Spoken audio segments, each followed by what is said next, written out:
Good morning and जय हिंद to all of you.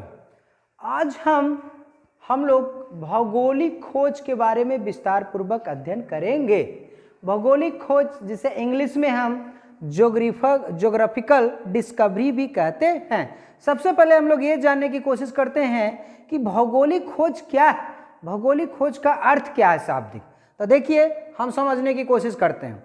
भौगोलिक खोज का मतलब विश्व के उन भूभागों का खोज करना होता है जिसका अस्तित्व तो इस धरती पर था, परंतु विश्व के अन्य देशों के साथ उसका व्यापारिक संबंध नहीं था।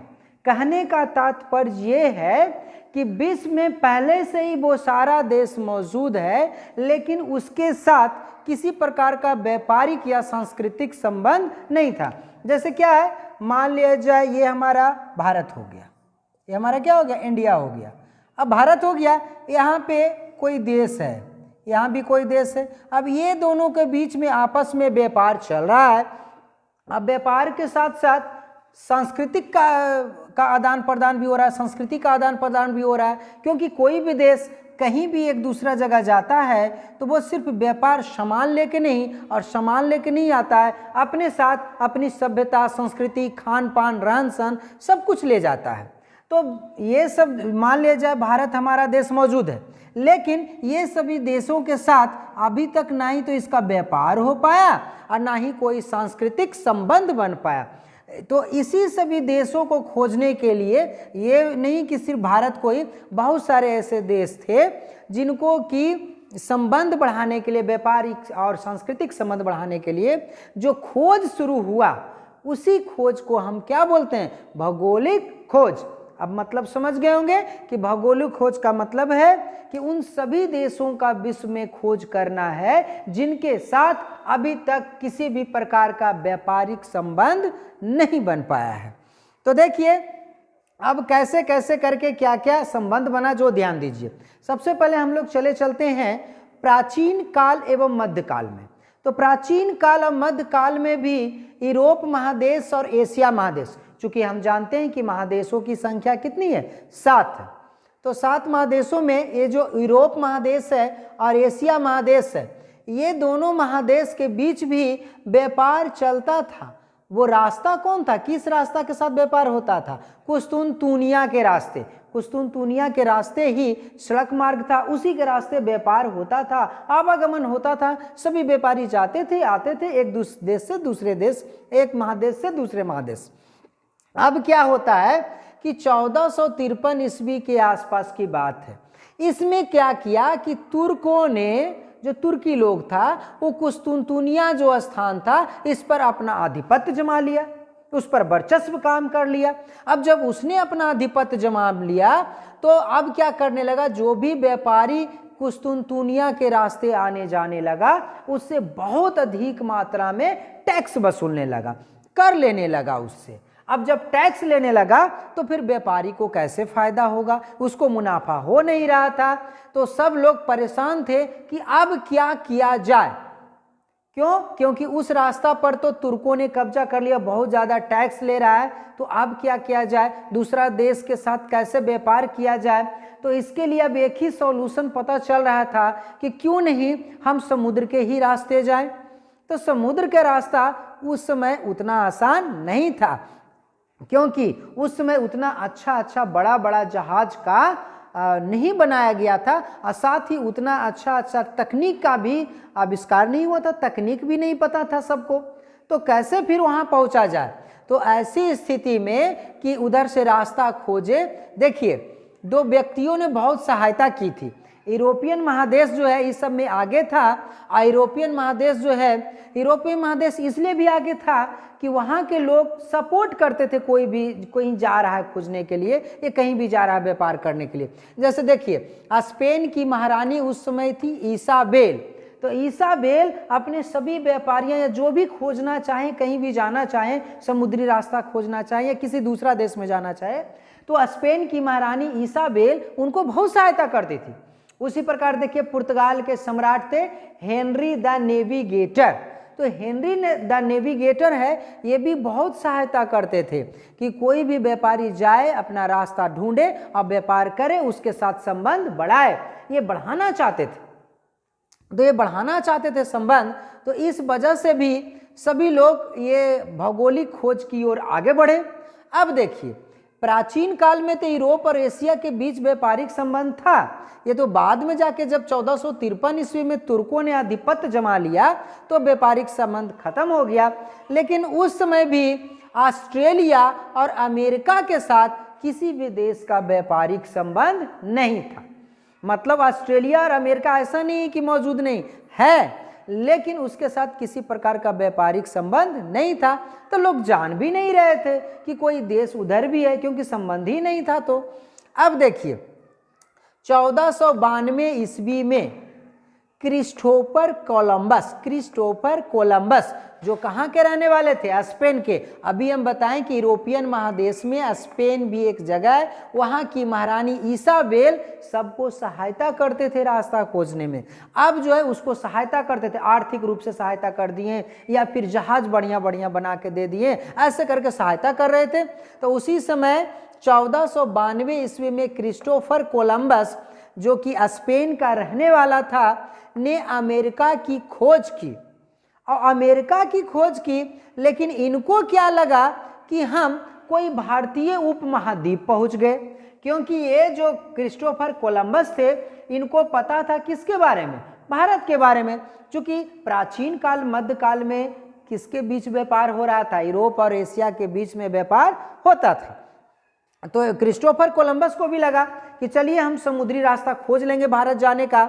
लेकिन जब वो वहाँ पहुँचे तब वहाँ के लोगों को देखा कि लाल लाल टाइप का व्यक्ति है, तो इनको लगा कि हम भारतीय उपमहाद्वीप ही पहुँचे हैं। इनको विश्वास ही नहीं हो रहा था कि हम कोई दूसरा देश पहुँच गए हैं। तो इसलिए वहाँ के निवासियों को इन्होंने, चूँकि रेड स्किन था, इसलिए वहाँ के लोगों को इन्होंने क्या कह दिया?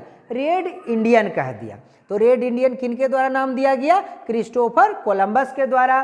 कब इन्होंने अमेरिका की खोज की? 1492 ईस्वी में। कहाँ के रहने वाले थे? स्पेन के रहने वाले थे। अब देखिए, इनको कब विश्वास हुआ? बाद में जाके एक अमेरिगो वेस्पूची थे, इटालियन थे, इन्होंने बाद में विस्तार से अमेरिका के बारे में जाना कि ये अमेरिका, ये दूसरा जगह हम पहुँच गए हैं। चूँकि यूरोपियन महादेश के लिए अमेरिका बिल्कुल नया जगह था, अमेरिका के बारे में पहले कोई जानता ही नहीं था, उनके लिए बिल्कुल नया जगह था। इसलिए लोगों ने, यूरोपियन महादेश के लोगों ने इस देश को नई दुनिया कहा। इस देश को क्या कहने लगा कि नई दुनिया में पहुंच गए, भाई नई दुनिया ही है। तो इसलिए अमेरिका को नई दुनिया कहा गया। और चूंकि इनको तो विश्वास नहीं था क्रिस्टोफर कोलंबस के कि हम दूसरा देश पहुंच गए, इनको तो लग रहा था कि हम कहाँ पहुंचे? भारत का ही कोई उपमहाद्वीप पहुंच गए। इसलिए वहाँ के मूल निवासी को इन्होंने क्या बोल दिया? रेड इंडियन कह दिया। बाद में अमेरिगो वेस्पूची ने ये पता लगाया कि नहीं, ये दूसरा देश है। तो इन्हीं के नाम पर ही इस देश का नाम क्या पड़ गया? अमेरिका। आपको प्रश्न भी आता है, देखिए इसमें बहुत सारे प्रश्न हम बताने की कोशिश किए हैं कि सिर्फ आपका ये 9th क्लास तक ही नहीं है, आप आगे भी जब किसी भी क्लासेस में जाइएगा या फिर कंपटीशन का आप एग्ज़ाम दीजिएगा तो उसमें भी इससे बहुत सारे प्रश्न आते हैं। तो इसलिए सभी को हमने टच किया है। तो देखिए, अमेरिगो वेस्पूची के नाम पर ही वहाँ का नाम क्या पड़ गया? अमेरिका। चूँकि यूरोपियन महादेश के लिए एकदम बिल्कुल नया था, इसलिए उस जगह को नई दुनिया भी कहा जाता है। चलिए अब आगे चलते हैं कि उसके बाद क्या होता है। 14, चूँकि ये तो भारत पहुँच नहीं पाए, तो अमेरिका पहुँच गए थे क्रिस्टोफर कोलंबस, तो क्या खोज बंद हो गया? नहीं, खोज जारी रहा। पहले देखिए, 1488 ईस्वी में एक बार्थोलोमियो डियाजा नाम के व्यक्ति थे। इन्होंने अफ्रीका महादेश में, जो अफ्रीका का पश्चिमी तट है, उत्तम आशा अंतरिक्ष, जिसे कि केप ऑफ गुड होप भी कहा जाता है, ध्यान दीजिएगा इस पर। 1488 ईस्वी में बार्थोलोमियो डियाजा ने अफ्रीका का जो पश्चिमी तट है, उत्तम आशा अंतरिक्ष, जिसे कि केप ऑफ गुड होप भी कहा जाता है, उसकी खोज किया। बाद में एक भारतीय व्यापारी थे जिनका नाम था अब्दुल मजीद। तो अब्दुल मजीद एक वास्को डी गामा से उत्तम आशा अंतरिक्ष पर मिला। ये वास्को डी गामा कहाँ का यात्री था? ये पुर्तगाल का था। अब वास्को डी गामा कहाँ मिला? किस जगह? उत्तम आशा अंतरिक्ष पर। किससे? भारतीय व्यापारी अब्दुल मजीद ने। तो अब्दुल मजीद ने ही वास्को डी गामा को बताया कि आप यदि भारत जाना चाहते हैं तो इस प्रकार से जाइए समुद्री यात्रा करते हुए, तब वहां आप पहुंच पाइएगा। क्यों? क्योंकि पहले के लोग को ये भी लगता था कि समुद्र लगता है कि पृथ्वी चपटी है, ये भी लगता था सबको कि पृथ्वी चपटी है। तो खोज समुद्री यात्रा से खोजने के लिए बड़ी डर लगता था, सबको बहुत डर लगता था। ये लगता था कि पृथ्वी चपटी है तो कहीं ऐसा नहीं हो कि समुद्र में रास्ते जाते जाएं और अंत में एक जगह एकदम अनंत में खो जाए, अंत में ऐसे करके डूब जाए, अनंत में खो जाए हम। तो सबको ऐसा लगता था कि पृथ्वी चपटी है, क्योंकि उस समय उतना तकनीक विकसित नहीं था, कंपास उतना डेवलप नहीं था। लेकिन बाद में इस समय तक लगभग डेवलप हो चुका था। जहाज भी, जैसे कैरावल एक जहाज बनाया गया था, हल्का और तेज से चलने वाला। तो ऐसे करके बहुत सारे जहाज बनाए गए थे। उस जहाज की सहायता से समुद्री मार्ग खोजने में आसानी हुआ। तो देखिए बाद में क्या होता है कि वास्को डी गामा उत्तम आशा अंतरिक्ष पर किससे मिले? भारतीय व्यापारी अब्दुल मजीद से। और वास्को डी गामा कहाँ के थे? पुर्तगाल के थे। इसलिए यहाँ के सम्राट हेनरी द नेविगेटर ने इसको सहायता दिया। किनको? वास्को डी गामा को।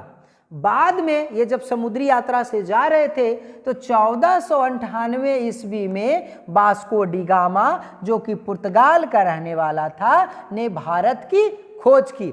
तो भारत की खोज की मतलब भारत कहीं भुला नहीं गया, इन्हीं की पानी में कहीं रखा हुआ है, उसको खोज निकाले। अरे वो तो भारत पहले से भी मौजूद है, लेकिन क्या है ना कि वहां जाने के लिए कुस्तुनतुनिया वाला रास्ता अपनाया जाता था। अब समुद्री मार्ग नहीं मिला था, इसलिए 1498 ईस्वी में ये जो वास्को डी गामा पुर्तगाली यात्री था, इसने भारत जाने के लिए समुद्री मार्ग की खोज की, समुद्री रास्ता ढूंढ लिया। अब 1498 लगभग ये 22 मई को पहुंचे थे। कब पहुंचे थे? 22 मई को पहुंचे थे यहाँ पे। अब कहाँ पहुंचे? ये केरल के मालाबार तट पर कालीकट पहुंचे। कहाँ पहुंचे? केरल के मालाबार तट पर कालीकट पहुंचे। उस समय जो केरल के राजा थे, राजा जमोरिन ने वास्को डी गामा को कालीकट तट पर स्वागत किया। जब वहां आए तो केरल के राजा जमोरिन ने उनका स्वागत किया। फिर वास्को डी गामा केरल आए, यहाँ कुछ दिन रहे और यहाँ से मसाला बहुत सारा, चूंकि केरल को मसालों का बगीचा आज भी कहा जाता है। लेकिन ऐसा नहीं कि आज ही मसाला सिर्फ हो रहा है, पहले भी ये मसालों की खेती के लिए ही प्रसिद्ध था। आज के डेट में मसालों का बगीचा भी किसे कहा जाता है? केरल को। अब यहाँ से बहुत सारा मसाला लेकर यूरोप में पहुंच गया अपना महादेश, और वहां गया तो वास्को डी गामा को बहुत फायदा हुआ। कितना गुना फायदा हुआ? 26 गुना लाभ पर बेच दिया। तो वास्को डी गामा ने इस प्रकार समुद्रिक रास्ता खोज लिया व्यापार करने के लिए। कहाँ का? भारत का। और चूंकि उस समय भारत को सोने की चिड़िया भी कहा जाता था, तो सभी लोग जानते थे, भारत के बारे में जानते थे कि भारत है, क्योंकि पहले व्यापार हुआ था। तो वहां से व्यापार करने के लिए सब कोई उत्सुक थे, इसलिए सभी कोई रास्ता ढूंढ रहे थे। तो कोलंबस भी यही रास्ता ढूंढ रहे थे भारत आने के लिए। ये अलग बात है कि वो दूसरा जगह पहुंच गए, क्योंकि उस समय तकनीक उतना विकसित नहीं था। लेकिन बाद में वास्को डी गामा साहब पहुंचे, लेकिन उनको कौन मदद की? अब्दुल मजीद नामक व्यापारी ने। तो बाद में यहाँ के मसाला खरीदा, यूरोप में जाके बेचे, उनको 26 गुना फायदा हुआ, मुनाफा मिल गया 26 गुना। मतलब अगर 1 रुपया का सामान है तो वहां जाके 26 रुपया में उनको फायदा, 26 रुपया में बेचा, तो उनको बहुत ज्यादा फायदा हुआ। तो इस प्रकार हमने भौगोलिक खोज का इंट्रोडक्शन दिया, आपको परिचय दिया एक तरह से कि कैसे कैसे करके भौगोलिक खोज की आवश्यकता पड़ी। लेकिन अभी इसमें कुछ और बाकी है आपको। जैसे भौगोलिक खोज तो हुआ, भौगोलिक खोज का मतलब मैंने आपको समझा दिया कि विश्व में वो देश है लेकिन व्यापारिक संबंध नहीं था, तो इसलिए भौगोलिक खोज की आवश्यकता पड़ी। लेकिन क्या सिर्फ यही कारण रहा? नहीं, भौगोलिक खोज का और भी बहुत सारा कारण रहा है। और जब भौगोलिक खोज बहुत ज्यादा पैमाने पर होने लगा तो इसका रिजल्ट क्या होता है, इसका परिणाम क्या निकलता है, तो ये सारी बातों का अध्ययन हम अपने नेक्स्ट वीडियो में करेंगे। और हम आशा करते हैं कि हमारे द्वारा दिया गया जितना भी मटेरियल है आप लोग के लिए बहुत है, अच्छे से नोट भी कर सकते हैं इस वीडियो को पॉज करके। और हमारा वीडियो अगर आपको बहुत अच्छी तरह से समझ में आ गया है तो हमारे यूट्यूब चैनल के नीचे जो लाल रंग का सब्सक्राइब बटन है उसको दबाना ना भूलें, साथ ही साथ लाइक और शेयर करना भी ना भूलें। आज के लिए इतना ही, धन्यवाद, जय हिंद।